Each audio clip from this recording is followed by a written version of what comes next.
Hey guys, it's me, Whistler's brother! I gotta stop doing that. I don't know why I do that. Alright, this is the answer to the 4 truths and a lie video. I told you 5 very interesting things, and 4 of them are true. 1 of them is a lie, and you all took very good guesses, and so now I'm going to tell you. I'm going to go a little bit out of order here with these things. I'm going to mix them up in random order. I come from a family of 16 kids. My mom and dad did not adopt any. They didn't have any multiple births. My mom gave birth 16 times, and I'm number 10 out of 16. There were 10 boys and 6 girls. That one is absolutely true. I am number 10 out of 16 kids. My mom and dad had 16 kids together. They're still together to this day. They've been married over 50 years. They're in their late 70s, and yep, all 15 of my brothers and sisters are alive. All 16 of us are alive and well so far. So there you have it. I was invited to play trumpet for the band Sublime, and I declined their offer.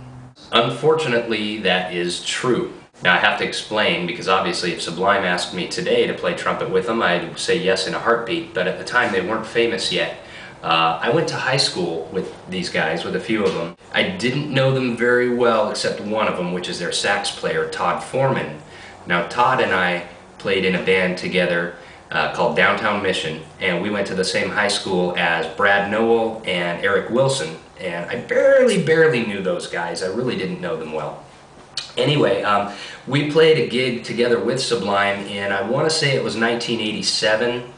That was the year I graduated high school. We played with Sublime at this warehouse party, and after that the guys from Sublime asked us to play with them.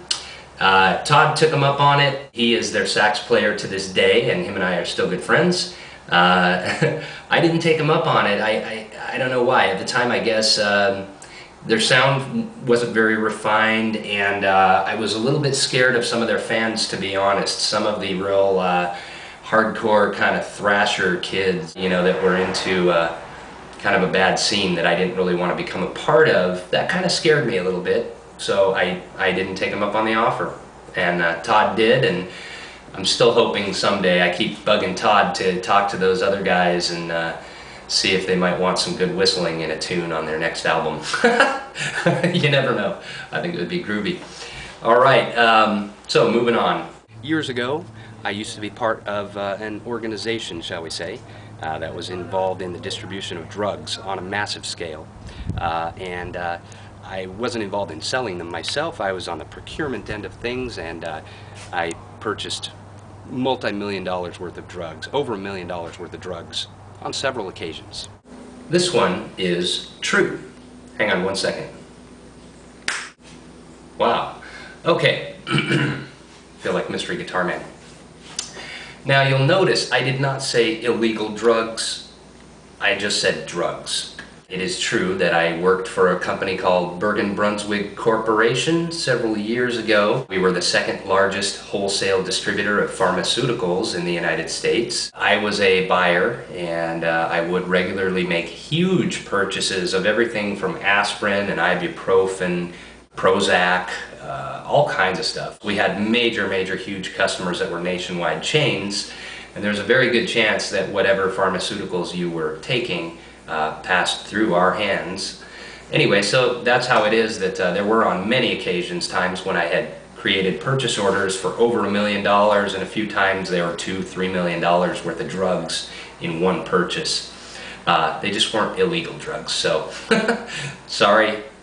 Hope nobody's disappointed, but hey. Okay, next. I've never killed anybody myself, but I have held a severed human head in my hands, a real decapitated human head in my hands, and stared it in the face on several occasions. Okay, so severed human heads, that's pretty crazy. If you guessed that this was the lie, you are incorrect. This is absolutely true. I worked for a company, not the same pharmaceutical company, this was one of my subsequent jobs. I worked for a company where we opened up a surgical laboratory because we sold surgical products, and I was the purchasing manager there. We bought surgical products that orthopedic surgeons could not use unless they tried it out first, and took some training to learn how to use them. So we decided it was a good idea, well, the CEO decided it was a good idea to open a surgical laboratory and offer a place where surgeons could come and train on these, using these new high-tech instruments and things. Now, it turns out our first customer, when we got the surgical lab completed, constructed, and opened, our first customer wasn't coming for training, they were coming to do a medical paper. It was a group of doctors, brain surgeons out of Loma Linda University in Los Angeles, and they had pioneered a new method of brain surgery to basically drill a hole in the skull and go into the brain using an endoscope.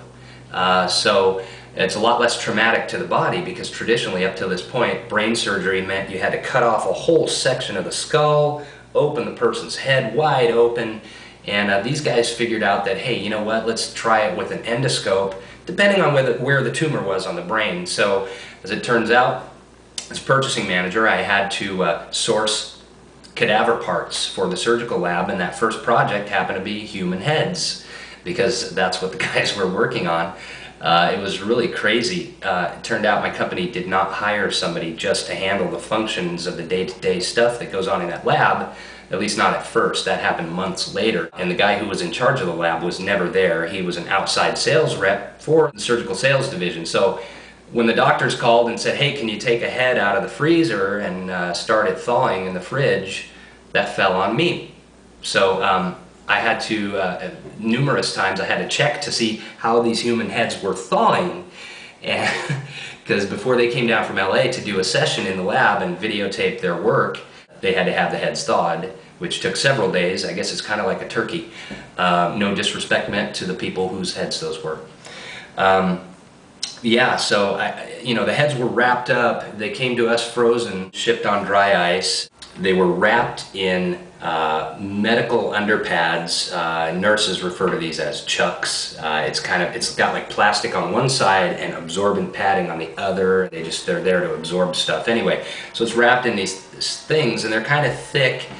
And when I had to check on the status of the heads as they were thawing, I would have to get them out of the refrigerator, and I couldn't tell, feeling them. They're all padded, so I couldn't tell what I was feeling. I had to actually unwrap them. I called the doctors group in Loma Linda and made sure that was okay the first time that I did this. But yeah, so I unwrapped the thing slowly, and the very first thing I saw when I lift up the underpads, first thing I see is this blue eye just wide open looking right at me, and I was like, whoa!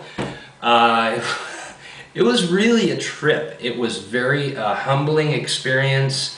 I have to tell you, I did not take it lightly. These are people, by the way, who donated their bodies to science for the purpose of science and or education. And I was purchasing these body parts from a group called the Anatomic Gift Foundation.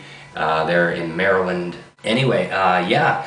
Very trippy experience to hold a human head in your hands and stare it in the face, and of course I had to do that. You can't have a human head in your hands and not stare it in the face. I mean, I know I was just checking to see if they were thawed and feeling the base of the neck and all that, but wow, I mean, it was really amazing, because it's like, you think about it, this was it was almost like an empty box. It was a person. It looked like a person.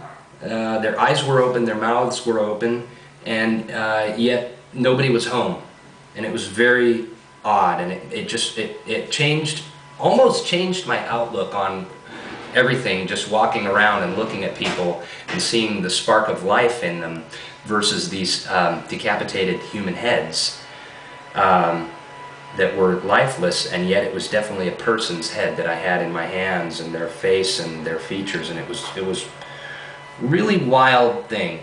Just mind-blowing is the only thing I can say about that. So very interesting experience, and I'm actually very thankful that I worked at that company and that we opened that surgical lab. Now, beside the heads, that was my first project with the cadaver parts, and after that we had several more projects involving things like hands and legs and even full spines. We'd get a torso with no head, no arms, no legs, just a torso. So anyway, yeah, I handled many different kinds of body parts. quite an interesting experience. You know, I don't know what else I can say about that. I married a woman who is 15 years older than me. This one is a lie. Now, my current wife is only a few years older than me. My first wife, who I was married to for about 5 years, many years ago, I married her when I was 20, and she was age 42. So she was not 15 years older than me. She was 22 years older than me. I know, I don't know what the heck I was thinking, so. Anyway, alright guys, well, that's it. That's my 4 truths and a lie. If you guessed the right one, kudos to you. If you didn't, that's okay. I know it was a hard one because all of these stories were kind of very unusual. So, thanks for playing. Hey, also, I want to tag anybody and everybody out there that wants to do this game. It's a lot of fun. It's a great way to let your viewers get to know you a little better. I only tagged 3 people initially because that's how I thought it goes. But you know, I thought about it. Anybody, if you want to get in on it, get in on it. Do a video. Post it as a video response either to this one or to my initial video. You're all tagged. All right? So take care and keep on whistling.